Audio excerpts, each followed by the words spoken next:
ایک دور کی بات ہے، ایک عظیم سلطنت میں ایک خوبصورت اور نیک دل کی شہزادی رہتی تھی جس کا نام فریحہ تھا۔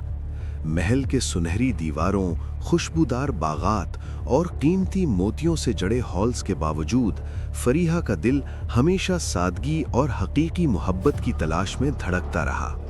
اس کے والد بادشاہ چاہتے تھے کہ وہ کسی امیر اور طاقتور خاندان کے شہزادے سے شادی کرے تاکہ سلطنت کی طاقت اور دولت میں اضافہ ہو، مگر فریحہ کے دل کی دنیا کچھ اور ہی سوچتی تھی۔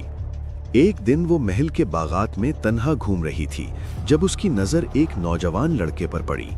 وہ لڑکا ریاض ایک غریب مگر محنتی اور نیک دل شخص تھا جو محل کے قریبی گاؤں میں رہتا تھا۔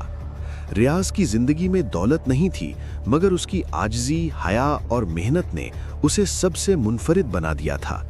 فریحہ کو ریاض کی سادگی اور خاموش جرت نے بہت متاثر کیا۔ وہ اکثر بہانے بنا کر گاؤں جاتی، ریاض سے باتیں کرتی اور اس کی دنیا کو قریب سے دیکھنے کی کوشش کرتی۔ شروع میں ریاض کو یہ احساس نہیں تھا کہ شہزادی اس میں دلچسپی رکھتی ہے۔ وہ اپنے معمولات میں مصروف رہتا، دن بھر کھیتوں میں محنت کرتا اور شام کو تھک کر گھر آتا، مگر فریحہ کی محبت نے اس کے دل میں بھی ایک عجیب سی خوشی پیدا کر دی۔ ایک دن جب وہ گاؤں کی چھوٹی سی لائبریری میں کتابیں دیکھ رہا تھا، فریحہ اچانک وہاں آ گئی۔ ریاض کے دل کی دھڑکن تیز ہو گئی، مگر وہ اپنے احساسات چھپانے کی کوشش کرنے لگا۔ دونوں کے درمیان روزانہ کی ملاقاتیں بڑھنے لگیں۔ وہ باغ میں بیٹھ کر خوابوں کی باتیں کرتے، مستقبل کے بارے میں سوچتے اور ایک دوسرے کے دل کی باتیں سنتے۔ فریحہ نے محسوس کیا کہ ریاض کے ساتھ رہ کر اسے حقیقی خوشی ملتی ہے، جس کا محل کی دولت اور راحت سے کوئی تعلق نہیں۔ ریاض بھی فریحہ کی معصوم محبت اور خلوص سے بہت متاثر ہوا، لیکن جیسے ہی بادشاہ کو اس بات کا علم ہوا، وہ بہت غصے میں آ گیا۔ اس نے فوراً فریحہ کو روکنے کی کوشش کی اور کہا کہ وہ ایک غریب لڑکے سے کبھی شادی نہیں کر سکتی۔ فریحہ نے اپنی والد کے سامنے اپنی خواہش کا اظہار کیا، مگر بادشاہ کی ناراضگی نے صورتحال کو مزید مشکل بنا دیا۔ فریحہ نے اپنی محبت اور آزادی کے لیے لڑنے کا فیصلہ کیا۔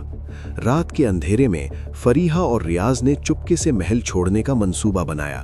وہ گاؤں کے راستوں سے گزرتے، جنگل کی خاموشی میں چلتے اور کسی کی نظر سے بچتے۔ آخر کار وہ ایک چھوٹے سے گاؤں پہنچ گئے جہاں ریاض کے رشتہ دار اور گاؤں کے لوگ ان کا استقبال کرنے کے لیے موجود تھے۔ فریحہ نے محسوس کیا کہ یہاں کی سادگی اور محبت اس کے دل کو وہ سکون دیتی ہے جو محل کی دولت اور شان نہیں دے سکتی۔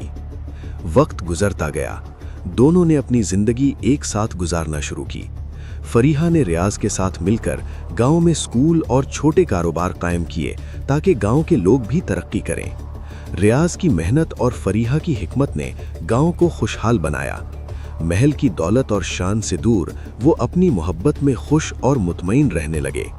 ویڈیو بنانے میں بہت محنت لگتی ہے۔ اگر آپ ہمارے چینل کو سبسکرائب کریں گے تو ہمارا حوصلہ بڑھے گا اور ہم اگلی ویڈیو اس سے بھی بہتر بنا کر آپ تک ضرور پہنچائیں گے۔